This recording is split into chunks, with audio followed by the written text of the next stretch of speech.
नमस्ते जी।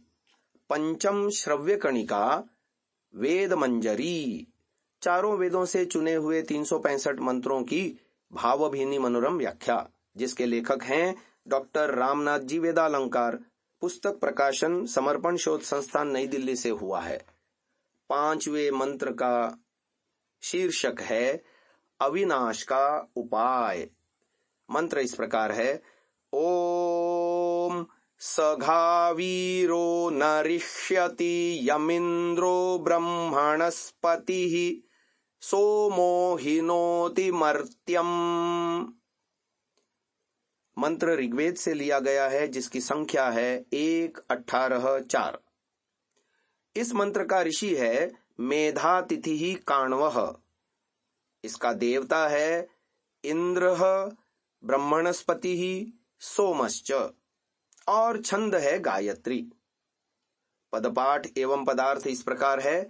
सह वह, वीरः वीर, घ निश्चय ही न नहीं, ऋष्यति क्षतिग्रस्त और विनष्ट होता है, यम जिस, मर्त्यम मर्त्य को मरण धर्मा को, इंद्र इंद्र, ब्रह्मणस्पति ही ब्रह्मणस्पति, और सोमः सोम, हिनोति बढ़ाता है। अब इसका व्याख्यान कर रहे हैं। क्या तुम वीर हो और तुम्हें यह विश्वास है कि जगत की बीहड़ पगडंडी पर चलते हुए तुम किसी शत्रु से क्षतिग्रस्त या विनष्ट नहीं होंगे? पर कहीं ऐसा तो नहीं है कि समय आने पर तुम्हारा यह विश्वास असत्य सिद्ध हो और तुम हृदय में एक वेदना लिए हुए सिसको, चिल्लाओ और शोर मचाओ कि अरे मैं तो मारा गया, मेरा तो सब कुछ लुट गया, मैं तो क्षत विक्षत हो गया।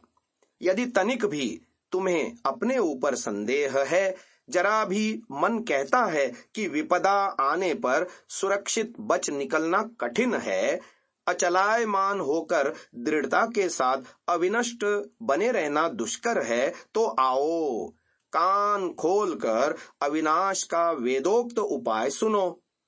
अविनाश अविनाश कितना महान शब्द है, कितना कुछ इसके अंदर छिपा हुआ है।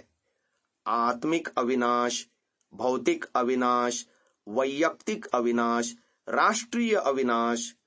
पग पग पर मनुष्य विनष्ट होता है, चरित्र से विनष्ट होता है, धर्म से विनष्ट होता है, संपत्ति से विनष्ट होता है, राष्ट्रीयता से विनष्ट होता है।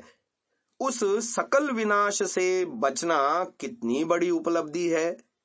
वह प्राप्त होती है उस मर्त्य को जिसे इंद्र, ब्रह्मणस्पति और सोम बढ़ाते हैं। इंद्र है अग्रगामिता का, शौर्य का, अविचलता का, रिपु विदारण का और परम ऐश्वर्यशालिता का प्रतिनिधि। वैदिक वर्णन इंद्र की इन विशेषताओं से भरे पड़े हैं। हम अपने अंदर भी इंद्र के इन गुणों को ग्रहण कर सकते हैं। ब्रह्मणस्पति ज्ञान, महत्ता, विशालता, वृद्धि, ब्रह्मवर्चस आदि का प्रतिनिधित्व करता है। ब्रह्मणस्पति के इन आदर्शों को हम अपने अंदर प्रतिबिंबित कर सकते हैं। सोम है शांति, रसमयता, समस्वरता, सर्जनशीलता, सत्प्रेरणा आदि का प्रतिनिधि। अतः वैदिक सोम से इन विशेषताओं को हम प्राप्त कर सकते हैं। इस प्रकार ये तीनों देव, परमेश्वरी सत्ता के ये तीनों रूप जब हमारी वृद्धि एवं समुन्नति में संलग्न हो जाएंगे, तब संसार की कोई शक्ति हमें नीचा नहीं दिखा सकेगी, क्षतिग्रस्त या विनष्ट नहीं कर सकेगी।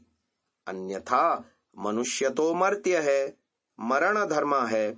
इन देवों से यदि वह शक्ति और संदेश नहीं लेगा, तो कोई भी बाह्य या आंतरिक रिपु उसे धर दबोचेगा और प्रहारों से जर्जर करके विनष्ट कर डालेगा।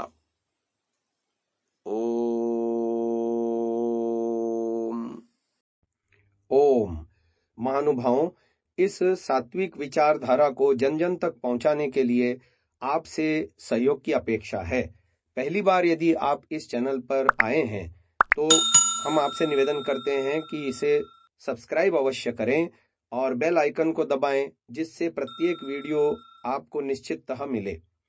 हमने प्रायः देखा है अनेकों महानुभाव वीडियो तो देखते हैं परंतु चैनल को सब्सक्राइब नहीं किया हुआ है, तो हमारा उनसे भी निवेदन है कि इसको अवश्य सब्सक्राइब करें और ये वीडियो अन्य जनों तक भी साझा करें, शेयर करें। अपने बहुमूल्य विचारों से हमें कमेंट द्वारा अवश्य अवगत कराएं। प्रत्येक कमेंट को हम अवश्य ही पढ़ते हैं। ओम।